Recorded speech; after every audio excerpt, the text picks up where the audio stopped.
Itinerary number 1 takes us to Valcuvia, Valtravaglia, Costa Fiorita on Lake Maggiore, and the Verbano Valleys mountain community. The heart of Campo de Fiore Regional Park, which actually means meadow of flowers, is the best place to start our journey on foot to discover and enjoy the beautiful natural landscape. Here you can take long, relaxing walks along marked paths, including the 3 V's, Via Verde Varesina, to explore places such as the Sacred Mountain, which overlooks Varese, or the Citadel of Science and Nature, which incorporates the Meteorological Observatory. Enjoy breathtaking views of several lakes, including sparkling Lake Varese and the Alpine chain.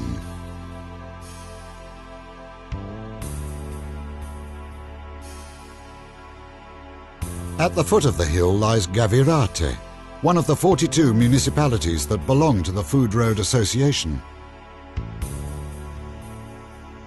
It is famous for its biscuits called Brutti e Buoni, meaning ugly and good, one of the fragrant specialities to be enjoyed here.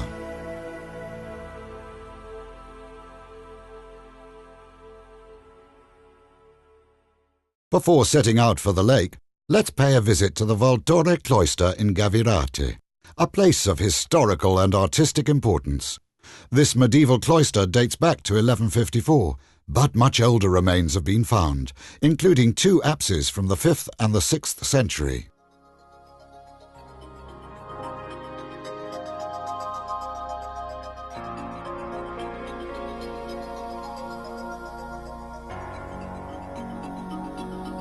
The lakeside area offers numerous cycling routes and sports facilities in a natural setting of rare beauty.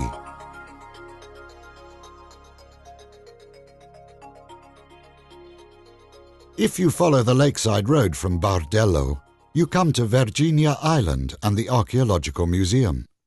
UNESCO recognizes its exceptional importance. This island in Lake Varese is designated one of the prehistoric pile-dwelling sites in the Alps.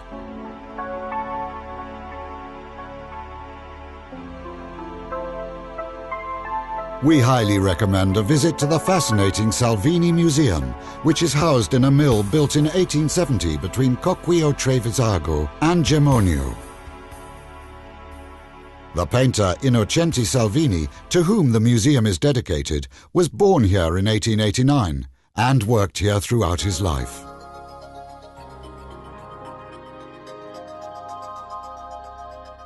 Quite close by is the Floriano Bodini Civic Museum in Gemonio. The museum is well worth a visit.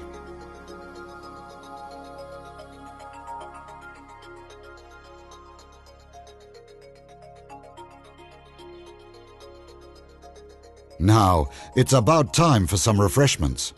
So why not enjoy some local specialities, including various cheeses made from goat's milk or cow's milk or both, excellent salami and hams, or Luino Formagella, accompanied by a glass of fine Ronchi Varesini wine. Varese honey is an excellent accompaniment for caprino, a delicious goat's milk cheese made locally. It is available from numerous producers belonging to the Food Road Association, which also provide top-quality catering and farmhouse accommodation.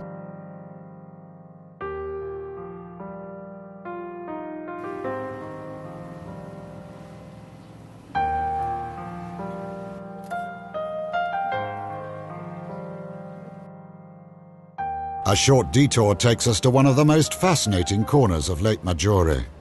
The Hermitage of Santa Caterina del Sasso in Leggiuno is perched in a delightful position on a rocky spur high up on the eastern side of the lake. It was originally a tiny chapel dating back to the 12th century and dedicated to Saint Catherine of Egypt.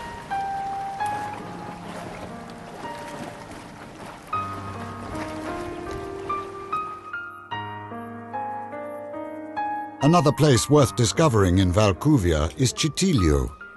Before visiting a dairy that makes excellent goat milk cheese, we stop off at the museum dedicated to Alfredo Binda, one of Italy's greatest cyclists.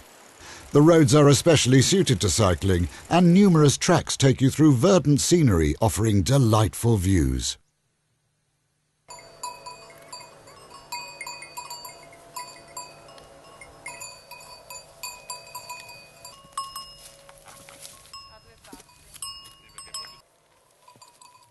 In Vararo you can visit a dairy farm which makes caprino, which in most of Italy is a soft fresh cheese made from goat's milk.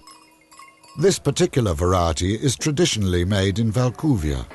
The milk is either used raw or heat-treated with the addition of selected enzymes. At the end of the production process, the surface of the cheese can be flavored with spices or herbs. Local specialities include San Carlin, which is included in the list of traditional produce of the Lombardy region. It is well worth trying.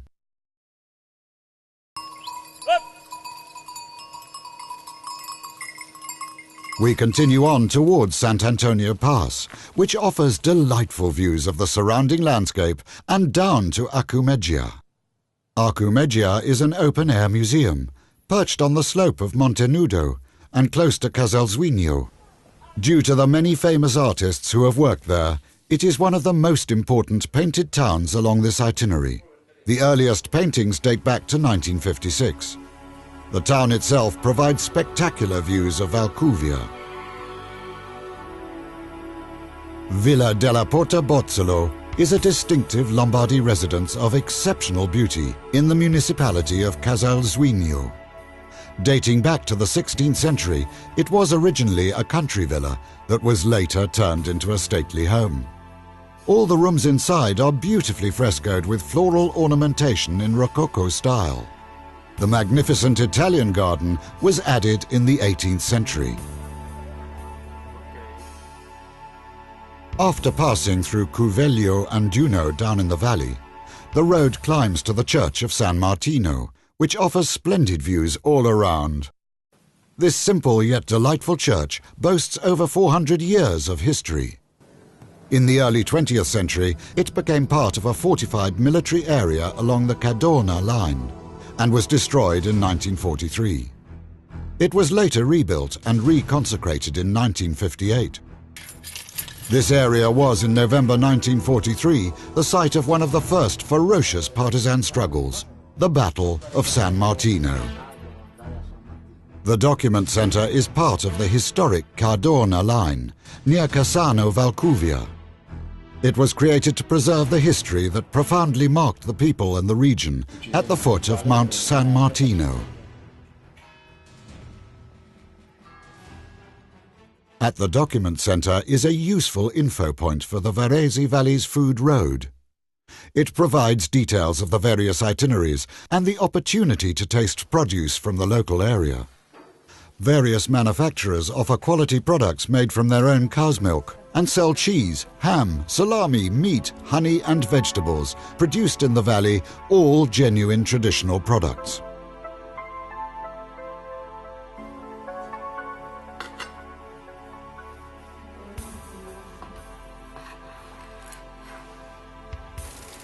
The cycle track from Cassano to Luino takes us along Valtravaglia with its lovely landscapes and views of the medieval town of Mesenzana and its imposing tower.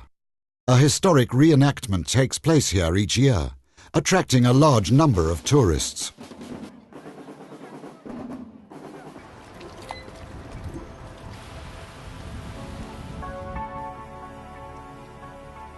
The first stop after Luino is Brezzo di Berdero, with its old rectory.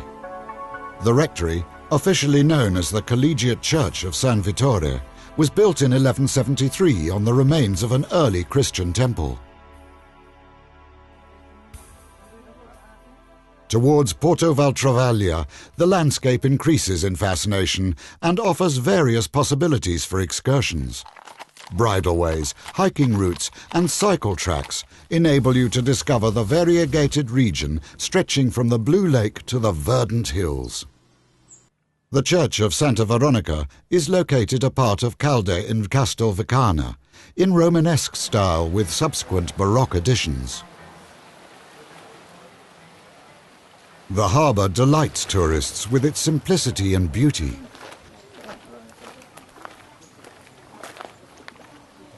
Our journey continues on towards Laveno, one of the lake's true gems with its illustrious palaces and stately homes.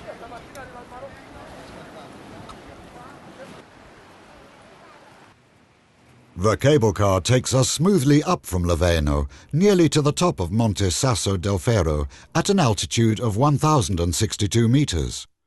The all-round views take in the Alps, Lake Maggiore and the islands, the Prealps and the lake stretching down towards the plain.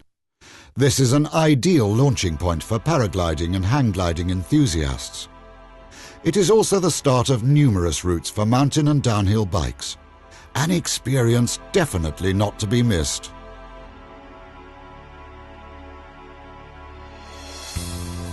From the top of Mount Sasso del Ferro, we descend to the lake.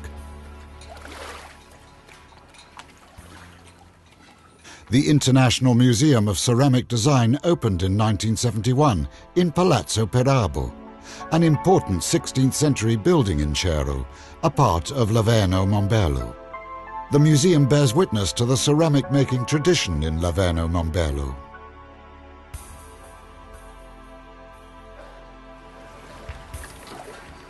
Distinctive fishing boats are moored in the little harbour.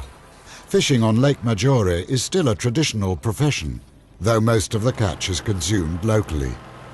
Lake Maggiore produces whitefish, pike, perch and other delicious varieties that go into traditional dishes served at various restaurants along the food road.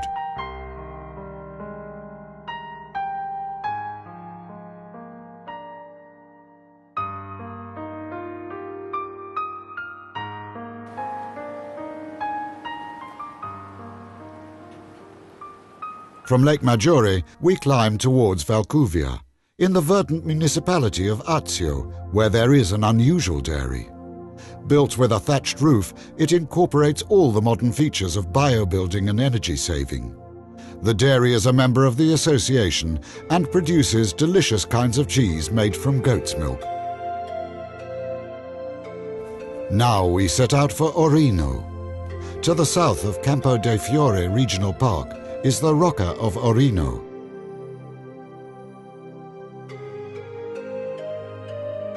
Other local specialities are available in this area, such as Varesino pre-alpine salami.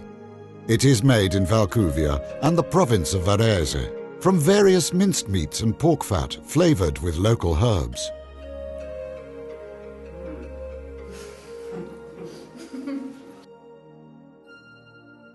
Once dubbed tree bread, chestnuts have long been a staple ingredient in the diet of humans and animals. Most chestnuts grown today are sold fresh or dried. The rest go into cakes and other specialities made from chestnut flour. The inhabitants of Brindisi celebrate the Chestnut Festival in the main square in October, when you can enjoy some delicious roast chestnuts and visit the Museum of Pre-Alpine Rural Culture.